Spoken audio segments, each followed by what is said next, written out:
to another episode under the playlist name Ransomware TTPs. So actually, let's start with the 8 base. Actually, 8 base, like others ransomware groups, use execution, persistence, privilege escalation, device evasion, discovery, conditional access, collection, impact, lateral movement technique. So actually, most of the ransomware groups, like most remote access Trojan, they are close-related functionality to each others. So maybe one of the ransomware groups came try to mimic and repeat the other ransomware groups. So actually, let's start with the execution. We have a scheduled task, command and scripting interpreters, and shared module. So, okay, back to Micro framework. So, what does a scheduled tasks mean? So, I'm sorry. It's a very easy. Okay, it's a putting something into scheduled task. Okay, or simply putting a task into the schedule. Imagine you have a something, an executable file, you're putting it into the schedule. So what does that mean? It means, for example, every day at 1 a.m. or every night at 9 p.m.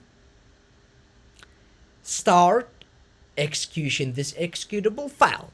So that's a very, very basic and the accurate explanation for the scheduled tasks technique. Okay, so actually, microframe provided a long definition, but actually, I want to make stuff very simple to you. And command and scripting interpreter. So basically that is mean using scripting language like a PowerShell, Python, and JavaScript and Visual Basic to download a malware or to execute a malwares. Okay, for example, you have a PowerShell script that download malware from the hosted payload, okay, from Cloudis, and if downloaded, put it into temp file or updata and start executing. So that's mean of a command and scripting interpreter. Sharing module, okay, actually, it's another technique, sharing module. It mentioned adversaries may execute a malicious payload via loading sharing modules. So sharing module are executable file are loaded into process to provide to reusable code, such as specific custom functions or invoking OS API. So actually using native APIs, or I mean, or the other libraries to execute the malwares. So there are some references you can try to read it, or some techniques and other stuff. For example, to use a load library A. So actually to using DLL file, okay, that is used or actually in a to executing the shell codes. It can be used again. So actually, it's a using native APIs, simply shared modules. It's a using native APIs to executing the malwares. Okay, let's back to the persistence. And again, we have a schedule task and boot logon, server software component, again boot logon and registry. Again, so actually, schedule task. So threat actor is be able to put this executable file into the scheduled job, into the scheduled task, and start execution. So actually, this scheduled task is, you can imagine like a backdoor inside the machine. And boot logon or auto start execution. So actually, that's mean you have an executable file, you drop it into the startup folders, or run keys or run once under the HK current user and HK local machine. Each time if the computer start restarting, or for example you turn off your computer and start opening it again, so this executable file start executing itself again. So that's the mean of a boot logon and auto start execution.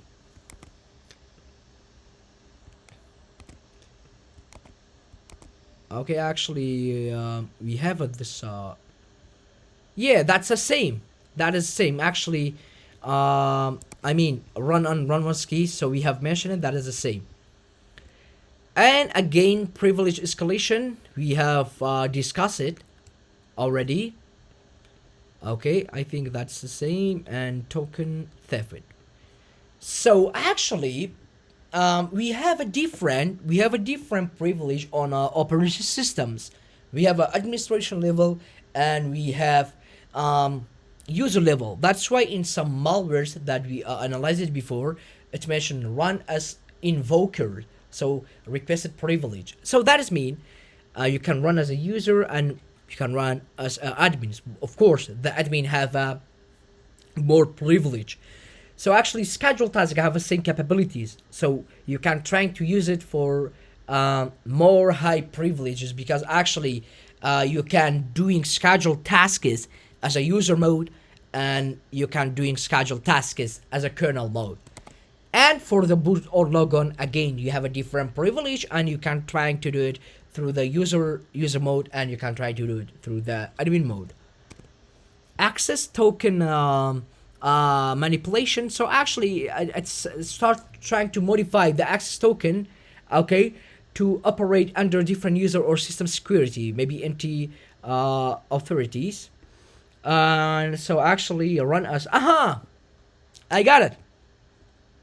So actually, sometimes threat actors using run as command, because run as command, that's mean you are running this payload as an admin or as a user. So again, threat actors trying to do it through a different technique. So it's another's token privilege token manipulation. They're trying to use the others scripting language, scripting coding to this purpose. Okay, for defense evasion, let's try to open one of them. Okay, that's the same. That is the same software packing. That's the same. Masquerading. Okay, this technique. Yeah, this technique is a different. Okay, file deletion, indicator removal of file or host deletion. I think that's the same technique. Okay, indicator command execution, virtual sandbox evasion, disable or modify tools, very cool, hidden file and directories. Okay. Okay, so what's the mean of the obfuscation means? So actually, obfuscation means you have a clear plain text, and you are starting ciphering it by reversing the alphabet or using some encoding mechanism to make it unreadable. For example, using base 64, okay, and using road, using XOR, okay, road 13.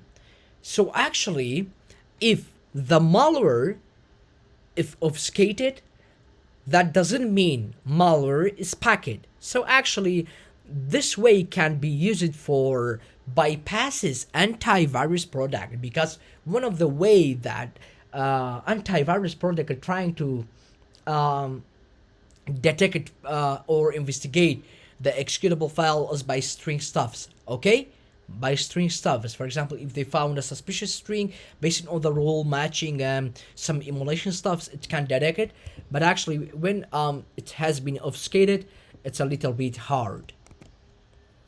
So actually, masquerading. So masquerading, that's actually you are evil person, but you are showing yourself as a good person. That's mean. For example, you have, we have a PDF icon. The threat actor trying to change the executable icon to PDF, and it when a user trying to see it, it's a PDF file. Okay, double click it, but actually it's an executable file. So actually, that's mean arting your painting your malwares.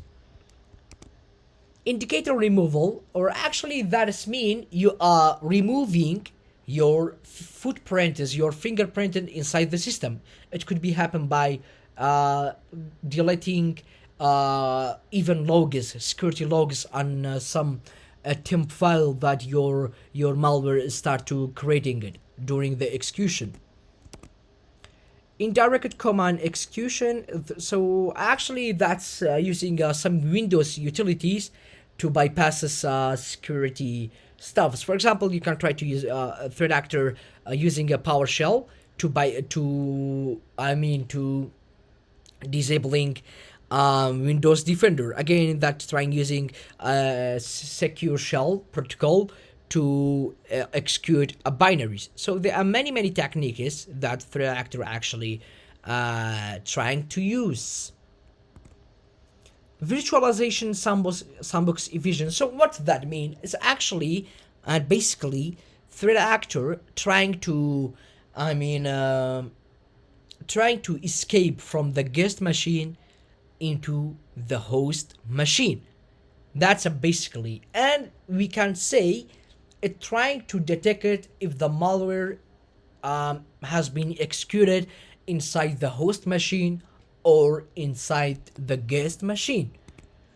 Empire defense, so actually it's using maybe some components or maybe some vulnerable components to disable security stuffs. For example, you can trying to or threat actor trying to disable Windows Defender and some execution policies only by some PowerShell script lines.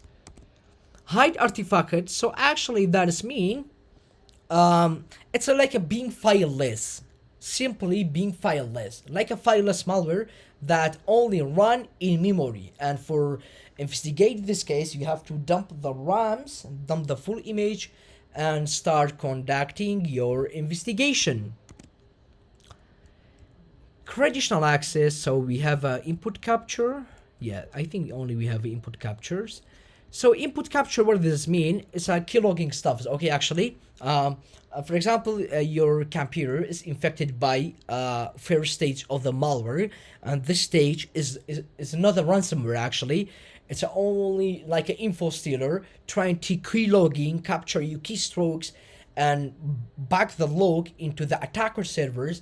After he get it, attacker get all of the necessary information and start ransoming your device. Okay, so that's mean of the input capture. And lot of movement, so using the time shared content, and let's see the another technique now. Time shared content, that's mean trying to add shared storage inside the victim machine itself. It use it for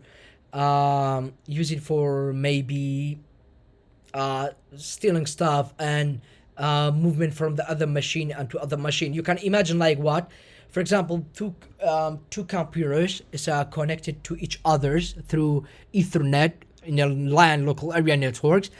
The attacker may be trying to put this malware into shared content, into shared modules. If the user trying to execute it, maybe try to mimic it by shortcut on the other stuffs and start propagating. Yeah, that's means such as the network drivers and internal code repositories. And for the collection, again, we have talking about the input capture is keylogging stuffs, data saged. Okay. Actually, it's this technique that's mean collecting information about the inside system itself, filing, disk drivers, images. So actually, nowadays, in the past, ransomware is even trying to encrypt executable file. Okay, but actually nowadays they leave executable file. Only they trying to import document, PDFs, images, videos, and the other stuff. So data from local system, that is mean they trying to steal data from inside the system itself. Data stages. So that is mean they collect data in a central location or directory prior to exfiltration. Okay, so actually that's mean. Okay, let's try to. Okay, so that I believe this technique that's mean they if the file they are separated from each others. For example, if they are stored from clouds, so we have analyzed it. One stealers that even try to steal data from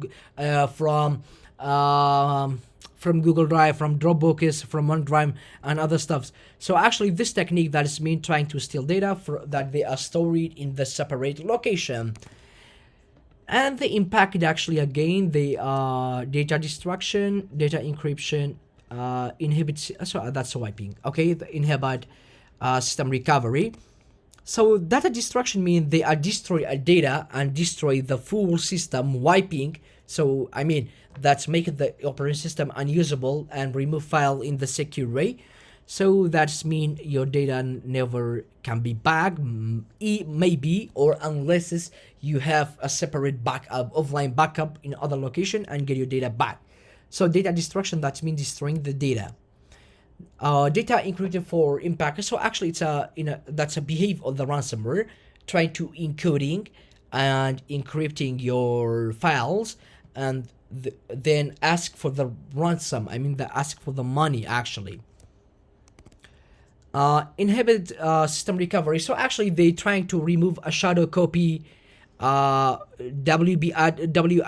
Windows backup catalog, and the other stuff. So actually, we have us analysis deal of that, trying to delete the backup catalog, delete the shadow copy, delete restore point, and use BCD editor to ignore all failures, and DSec shadow, REA agent X. So actually, disabling Windows recovery environment. So actually, I mean, so that's this technique that is mean remove all the recovery stuffs from the operating systems itself. So actually, that's all about 8-base ransomware groups. So until the next episode, bye bye, and don't forget subscribing my channel.